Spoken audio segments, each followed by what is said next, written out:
بسم اللہ الرحمن الرحیم۔ اللہ تعالیٰ نے حضرت محمد صلی اللہ علیہ وسلم سے فرمایا، جو رجب میں یہ کلمہ پڑھے گا اس کے 1000 سال کے گناہ معاف ہوں گے اور اسے 1000 سال کی عبادت کا ثواب دوں گا۔ محترم ناظرین، ماہ رجب کا یہ عمل، یہ کلمہ تورات کے اندر بھی تھا۔ اللہ رب العزت نے حضرت موسیٰ علیہ السلام سے فرمایا، جو شخص یہ کلمہ رجب میں کہے گا 1000 سال کے گناہ معاف ہوں گے اور اسے 1000 سال کی عبادت کا ثواب دوں گا۔ جب وہ قبر سے نکلے گا اس کا چہرہ 14ویں رات کے چاند کی طرح چمک رہا ہوگا اور اللہ تعالیٰ اس کو صدیقوں میں شامل کرے گا۔ کلمہ یہ ہے۔ محترم ناظرین، ماہ رجب کا مہینہ شروع ہو چکا ہے اور یہ بہت بابرکت مہینہ ہے۔ یہ اللہ پاک کا مہینہ ہے۔ رجب کے مہینے کو ہم نے غفلت میں نہیں گزارنا، جیسے ہم پچھلے سال رجب کے بابرکت مہینے کو غفلت میں گزار چکے ہیں۔ اس مہینے میں ہم نے وہ سارے نیک اعمال کرنے ہیں جن کی وجہ سے اللہ راضی ہوتا، اور اس مہینے میں ہم نے اللہ کو راضی کرنا ہے، اور جب اللہ راضی ہو جائے گا، اس کا محبوب راضی ہو جائے گا، اور پھر دنیا آپ کے قدموں میں ہوگی، دنیا کی ہر چیز آپ کے قدموں میں ہوگی۔ لیکن آپ نے اللہ پر یقین کے ساتھ، اللہ پر بھروسے کے ساتھ، سچے دل کے ساتھ نیک اعمال کرنے ہیں، اللہ سے گناہوں کی توبہ کرنی ہے۔ آج کا جو عمل میں آپ کو بتانے جا رہا ہوں، یہ وہ عمل ہے جو اللہ رب العزت نے خود حضرت موسیٰ علیہ السلام سے فرمایا کہ اس کو رجب کے مہینے میں پڑھو، 1000 سال کی عبادت کا ثواب دوں گا اور 1000 سال کے گناہ معاف ہوں گے۔ اور جب وہ دوبارہ زندہ ہوگا تو اس کا چہرہ 14ویں رات کے چاند کی طرح چمک رہا ہوگا۔ یہ کتنی فضیلت والا کلمہ ہے۔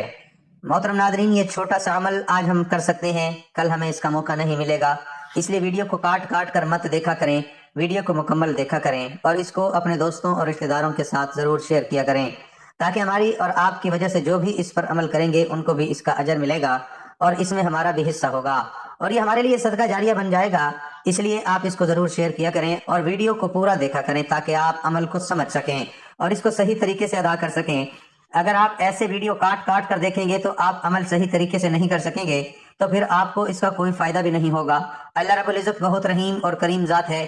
اللہ تعالیٰ انسان کو اپنی طرف بلانے کے بہانے ڈھونڈتے ہیں کہ کسی طرح میرا بندہ میری طرف آ جائے، شیطان سے ہٹ کر میرے راستے پر آ جائے۔ اللہ رب العزت بے نیاز ذات ہے، وہ کسی کا محتاج نہیں ہے، نہ اس کو کسی کی ضرورت ہے، لیکن اس کی رحمت جو چاہتی ہے کہ انسان جہنم سے بچ کر جنت میں چلے جائے۔ زمین و آسمان کا مالک اللہ ہے، مشرق اور مغرب کا مالک اللہ ہے، سب کا مالک اللہ تبارک و تعالیٰ ہے۔ بحر و بر، عرش و فرش، ذرہ اور پہاڑ، تنکا اور جنگلات، ہوائی اور فضائی اور خاکی اور نوری اور ناری، ساری کی ساری مخلوق اللہ کی نماز اور تسبیح بیان کرتی ہے۔ اللہ تعالیٰ اپنے بندوں سے کسی حال میں، کسی پل میں، کسی لمحے میں بھی غافل نہیں ہے۔ صرف بندے ہی نہیں بلکہ کائنات کا ذرہ ذرہ، چپا چپا اس کے سامنے ہے، اور وہ اس کی حرکات و سکنات سے باخبر بھی ہے۔ رائی کے دانے کے ہزاروں حصے ہوں، ایک تو رائی ایسی ہی چھوٹی ہوتی ہے، پھر اس کا بھی کوئی حصہ اتنی چھوٹی بھی کوئی چیز ہے پہاڑ کے غاروں میں چھپا ہوا ہو، یا اس لمبی اور لامحدود فضا میں کہیں گم ہو، یا زمین کے ظلمتوں میں کہیں پڑا ہو، اللہ اس کو کھینچ کے باہر لانے کی طاقت رکھتا ہے،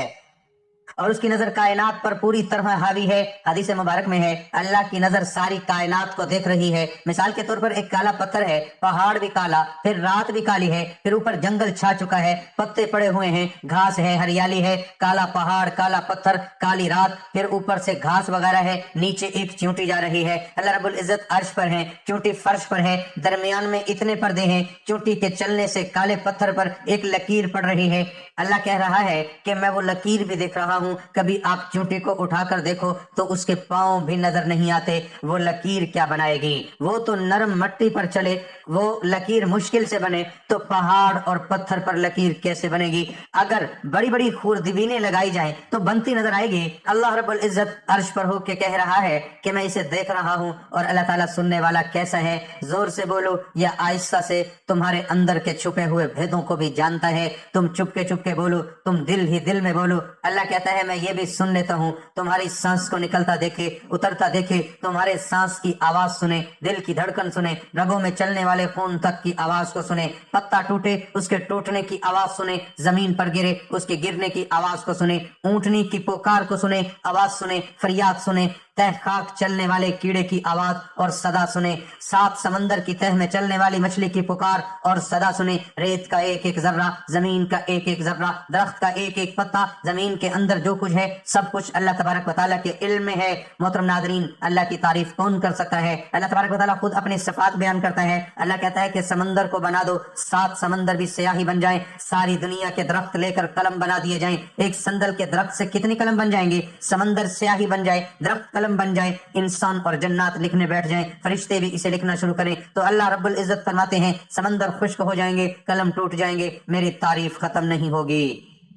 اتنے قلم اور سیاہی اور لے آئیں تو وہ بھی ختم ہو جائیں گے، اور اللہ وہ ذات ہے جسے سارا جہان پکارے اور سب سے یہ نہیں کہے گا کہ باری باری بولو، یہ نہیں کہے گا کہ صرف عربی بولو کہ میری زبان عربی ہے۔ اللہ تعالیٰ فرمائے گا بولو، پشتو میں بولو، اردو میں بولو، ہندی میں بولو، انگلش میں بولو، پنجابی میں بولو، سندھی یا پٹھانی ہو، کوئی بھی زبان ہو، دنیا میں جو بھی زبانیں ہیں اس میں بولو، کائنات کی ساری زبان میں اپنے رب کو پکارو۔ میں تمہاری وہ سننے والا رب ہوں کہ مجھے تمہاری باریاں لگانے کی ضرورت نہیں، میں تم سب کی چیخو پکار کو الگ الگ سنوں گا، تم سب کا اکٹھا بولنا مجھے غلطی میں نہیں ڈالے گا کہ فلاں نے کیا لفظ بولا، فلاں نے کیا کہا، میں سب کی بات الگ الگ سن سکتا ہوں۔ میرے محترم ناظرین، ایسی زبردست جان والے اللہ کی نہ ماننا، اس کی نافرمانی کرنا، اس میں سراسر ہماری ہلاکت ہے، ہمارا ہی نقصان ہے، اور اللہ کے نبی بھی کہہ رہے ہیں کہ کل حساب ہونے والا ہے اور کوئی اس وقت عمل نہیں کر سکے گا۔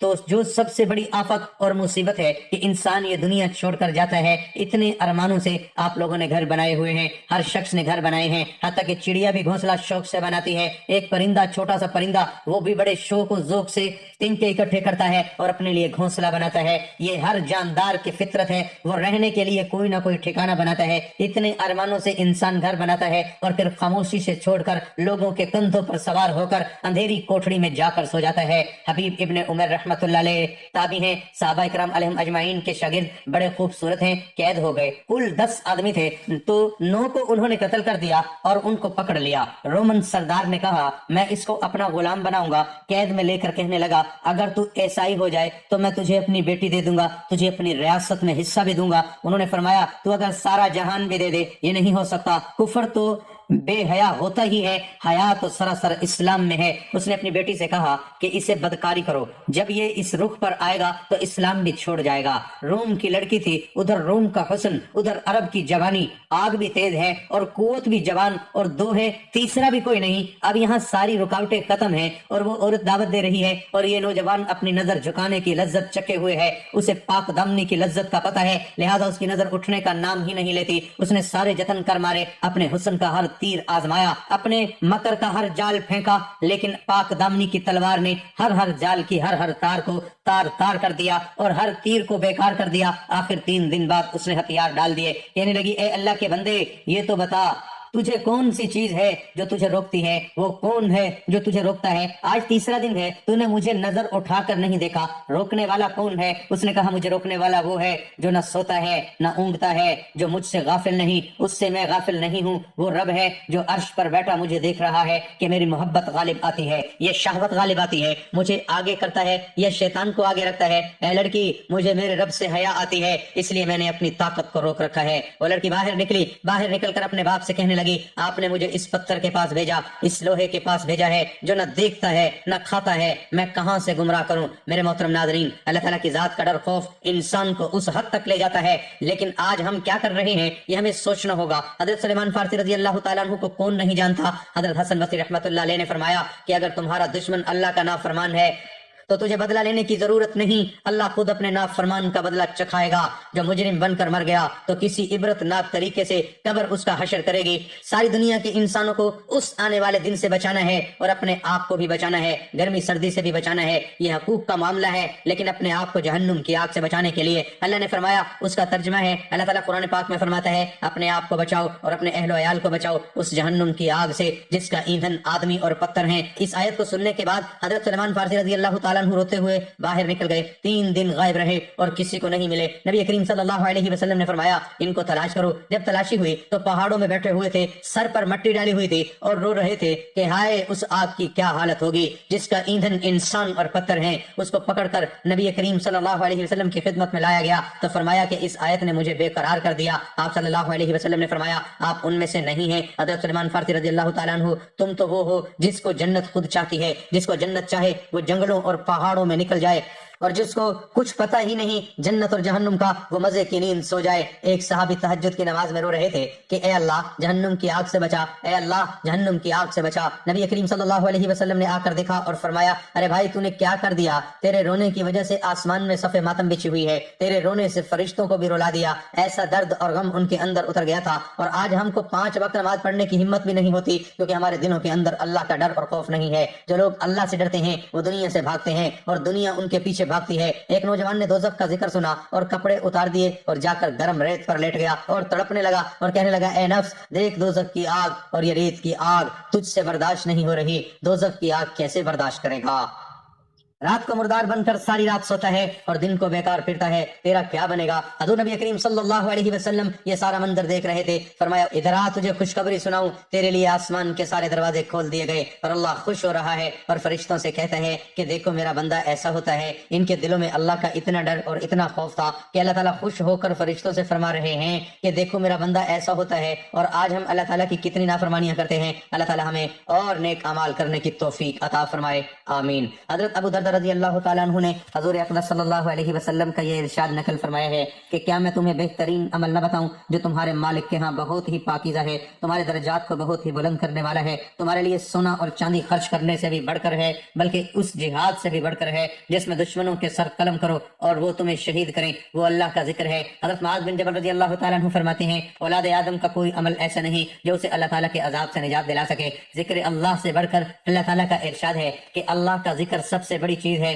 حضرت حسن بصری رحمۃ اللہ علیہ فرماتے ہیں حضور نبی کریم صلی اللہ علیہ وسلم سے پوچھا گیا کہ کون سا عمل افضل ہے؟ ارشاد فرمایا مرتے دم تک ذکر اللہ کے قریب رتبے نثار رہنا۔ مالک بن دینار رحمۃ اللہ علیہ فرماتے ہیں جو شخص مخلوق کی بجائے خالق کی یاد سے مانوس نہیں ان کا عمل ناقص، دل اندھا اور عمر ضائع ہوئی۔ حضرت انس بن مالک رضی اللہ تعالیٰ عنہ حضور نبی کریم صلی اللہ علیہ وسلم کا یہ ارشاد نقل کرتے ہیں کہ اللہ تعالیٰ کا ذکر ایمان کی علامت ہے اور نفاق سے برعکس ہے، شیطان کے مقابل بچاؤ کا کلہ ہے اور دوزخ سے حفاظت کا سامان ہے۔ حضرت علی رضی اللہ تعالیٰ عنہ سے منقول ہے کہ ذکر 2 ذکروں کے درمیان ہے اور اسلام 2 تلواروں کے درمیان اور گناہ 2 فرضوں کے درمیان۔ ذکر 2 ذکروں کے اندر ہونے کا مطلب یہ ہے کہ بندہ اس وقت تک ذکر نہیں کر سکتا جب تک اللہ تعالیٰ اپنی توفیق کے ذریعے اسے یاد نہ کرے، کہ جب وہ اللہ تعالیٰ کا ذکر کرتا ہے تو اللہ تعالیٰ کی طرف سے مغفرت کی شکل میں اس کا ذکر ہوتا ہے۔ اور اسلام 2 تلواروں کے درمیان ہونے کا مطلب یہ ہے کہ اسلام قبول کرنے سے پہلے بھی غافل کے ساتھ لڑائی اور قبول کے بعد مرتد ہو جائے تو بھی انجام قتل ہی ہے۔ اور گناہ 2 فرضوں کے درمیان ہونے کا مطلب یہ ہے کہ پہلے تو گناہ نہ کرنا فرض تھا، کر لیا تو توبہ استغفار فرض ہو گیا۔ میرے محترم ناظرین، اللہ تعالیٰ نے ذکر میں اتنے بڑے بڑے فضائل رکھے ہیں، ذکر کرنے والوں کو کتنی خوشخبریاں دی ہیں۔ اللہ تعالیٰ ذکر کرنے والوں سے راضی ہوتا ہے، اور یہ ماہ رجب کا مبارک مہینہ ہے۔ اس میں آج جو کلمہ میں آپ کو بتاؤں گا اس کی وجہ سے اللہ تعالیٰ 1000 سال کی عبادت کا ثواب اور 1000 سال کے گناہ معاف فرمائے گا، اور مرنے کے بعد اس کا چہرہ 14ویں رات کے چاند کی طرح چمک رہا ہوگا انشاءاللہ، اور اللہ تعالیٰ اس کو صدیقوں میں شامل کرے گا۔ اتنی بڑی فضیلت ہے، اگر ہمارے ہزاروں سالوں کے گناہ معاف ہو جائیں، ہزاروں سال کی عبادت کا ثواب ایک کلمے کی وجہ سے مل جائے، اور پھر بھی ہم اگر اسے نہ پڑھیں تو یہ ہماری غفلت کی انتہا ہے۔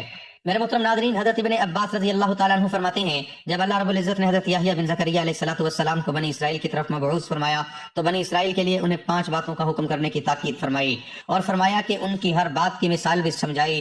آپ نے انہیں ارشاد فرمایا نمبر 1 صرف اللہ تعالیٰ کی عبادت کرو، کسی کو اس کے ساتھ شریک مت بناؤ، اور اس کی مثال بیان فرمائی کہ شرک کی مثال یوں سمجھو جیسے کسی نے اپنے ذاتی مال سے ایک غلام خریدا اور اپنی بندی سے اس کا نکاح کر کے رہنے کے لیے ایک گھر بھی دیا اور تجارت کرنے کو مال دیا کہ منافع کما کر جو کچھ اپنی ضروریات سے بچ جائے وہ مالک کو ادا کرتا رہے۔ ادھر غلام نے یہ کیا کہ منافع میں سے ضروریات کے بعد جو کچھ بچا تھوڑا سا مالک کو دے کر باقی اس کے دشمن کو دیتا تھا۔ اب تم ہی بتاؤ کہ ایسے غلام کو کون اچھا کہے گا؟ دوسرا، آپ نے ان کو نماز کا حکم دیا اور اس کی مثال یہ دی جیسے کہ کوئی شخص کسی بادشاہ کی ملاقات کے لیے اجازت حاصل کرے، لیکن شرف یابی حاصل ہونے پر جب بادشاہ اس کی طرف متوجہ ہو کے اس کی حاجت کو معلوم کرے اور اس کے پورا کرے تو یہ خود کمال غفلت سے دائیں بائیں جھانکنا شروع کر دے، جس پر بادشاہ بھی منہ موڑ کر اس کی طرف سے بے نیاز ہو کر بیٹھتا ہے۔ نمبر 3، پھر آپ نے ان کو روزے کا حکم فرمایا اور ساتھ ہی یہ مثال سمجھائی کہ روزے دار کی مثال اس شخص کی سی ہے جو ہتھیار لگا کر ڈھال تھام کر لڑائی کے لیے نکلتا ہے،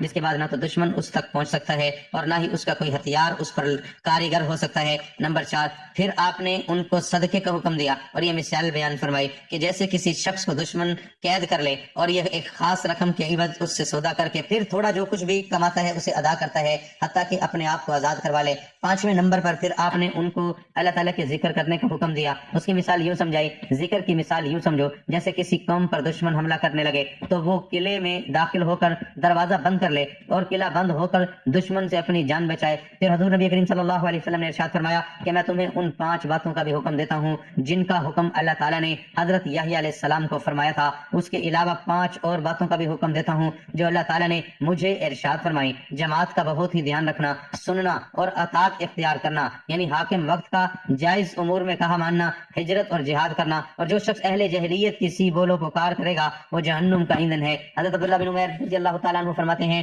جو شخص الحمدللہ کہتا ہے اس کے لیے آسمان کے دروازے کھل جاتے ہیں اور اللہ اکبر زمین و آسمان کے درمیان خلا کو بھر دیتا ہے، اور سبحان اللہ کا ثواب تو اتنا ہے کہ اللہ تعالیٰ کے سوا کسی کا علم اس کو پہنچ نہیں سکتا۔ حدیث پاک میں ہے جب بندہ مجھے اپنے دل میں یاد کرتا ہے میں بھی اس کو اسی طرح یاد کرتا ہوں، جب وہ تنہائی میں میرا ذکر کرتا ہے تو میں بھی تنہائی میں اس کا ذکر کرتا ہوں، کہ وہ کسی مجلس میں مجھے یاد کرتا ہے تو میں اس سے کہیں بہتر اور اعلیٰ مجلس میں اسے یاد کرتا ہوں۔ نیز ارشاد فرمایا جو شخص بستر پر لیٹا ہو اللہ تعالیٰ کا ذکر کرتے کرتے سو جاتا ہے، بیدار ہونے تک وہ ذکر ہی میں شمار ہوتا ہے۔ میرے محترم ناظرین، اللہ تعالیٰ ہم کو بھی نیک اور اچھے کام کرنے اور اپنا ذکر کرنے کی توفیق عطا فرمائے۔ اب ہم چلتے ہیں آج کے اس کلمے کی طرف جس کے پڑھنے سے اللہ تعالیٰ 1000 سال کی عبادت کا ثواب عطا فرمائیں گے، 1000 سال کے گناہ معاف فرمائیں گے، اور وہ بندہ جب قبر سے نکلے گا تو اس کا چہرہ جو 14ویں رات کے چاند کی طرح چمک رہا ہوگا اور اسے صدیوں میں شامل کیا جائے گا۔ وہ کلمہ یہ ہے لا الہ الا اللہ لا نعبد الا ایاہ مخلصین لہ الدین ولو کرہ الکافرون۔ اس کو آپ نے کس طرح پڑھنا ہے؟ آپ نے سب سے پہلے 3 بار درود ابراہیمی پڑھنا ہے، ایک بار ثواب کی نیت سے درود پاک میرے ساتھ بھی پڑھ لیجئے۔ اللہم صلی علی محمد وعلی آل محمد کما صلیت علی ابراہیم وعلی آل ابراہیم انک حمید مجید۔ اللہم بارک علی محمد وعلی آل محمد کما بارکت علی ابراہیم وعلی آل ابراہیم انک حمید مجید۔ محترم ناظرین، 3 بار درود ابراہیمی پڑھنے کے بعد اعوذ باللہ من الشیطان الرجیم بسم اللہ الرحمن الرحیم پڑھ کر وظیفے کا آغاز کرنا ہے، کیونکہ تعوذ اور تسمیہ پڑھنے سے شیطانی اثرات، جادو جنات، نظر بد کے اثرات ختم ہو جاتے ہیں، اور بسم اللہ اللہ کا نام لے کر جو بھی کام شروع کیا جائے اس میں خیر ہوتی ہے، برکت اور سلامتی ہوتی ہے۔ تعوذ اور تسمیہ پڑھنے کے بعد آپ نے اس کلمے کو 100 بار پڑھنا ہے، لا الہ الا اللہ لا نعبد الا ایاہ مخلصین لہ الدین ولو کرہ الکافرون۔ یہ کلمہ پڑھنے کے بعد آپ نے پھر 3 بار درود ابراہیمی پڑھنا ہے، بس اس کو آپ نے روزانہ 100 مرتبہ پڑھنا ہے، اور اس کے اجر کے بارے میں آپ سن چکے ہیں کہ اللہ تعالیٰ اس کے پڑھنے سے آپ کے 1000 سال کے گناہ معاف فرمائیں گے، آپ کو 1000 سال کی عبادت کا ثواب ملے گا۔ اللہ تعالیٰ خود فرما رہے ہیں حضرت موسیٰ علیہ السلام سے، اور جب قبر سے نکلیں گے تو آپ کا چہرہ 14ویں رات کے چاند کی طرح چمک رہا ہوگا اور آپ کو صدیقوں کی شان ملے گی۔ سبحان اللہ، اتنی بڑی شان اللہ نے اس کلمے کو دی ہے، اس لیے محترم ناظرین آپ خود بھی اس کو پڑھیں، اپنے گھر والوں، اپنے رشتہ داروں کو بھی اس کے بارے میں آگاہ کریں، ویڈیو کو ان کے ساتھ شیئر کریں تاکہ جتنے لوگ اس کو پڑھیں ہم سب کے لیے یہ صدقہ جاریہ بن جائے اور اس کا اجر ہمیں بھی ملتا رہے۔ اللہ تعالیٰ ہمیں دین کی بات سننے سمجھنے اور اس پر عمل کرنے کی توفیق عطا فرمائے۔ اللہ تعالیٰ تمام بہن بھائیوں کی جائز حاجات کو پورا فرمائے۔ اللہ تعالیٰ میرا سنانا اور آپ کا سننا اپنی بارگاہ میں قبول و منظور فرمائے۔ آخر میں آپ سے گزارش ہے اللہ رب العزت کے بابرکت اور پیارے ناموں میں سے ایک نام کمنٹ میں ضرور شیئر کریں۔ اللہ تعالیٰ ہم سب کا حامی و ناصر ہو، آمین۔ ملتے ہیں اگلی ویڈیو میں، تب تک کے لیے اللہ نگہبان۔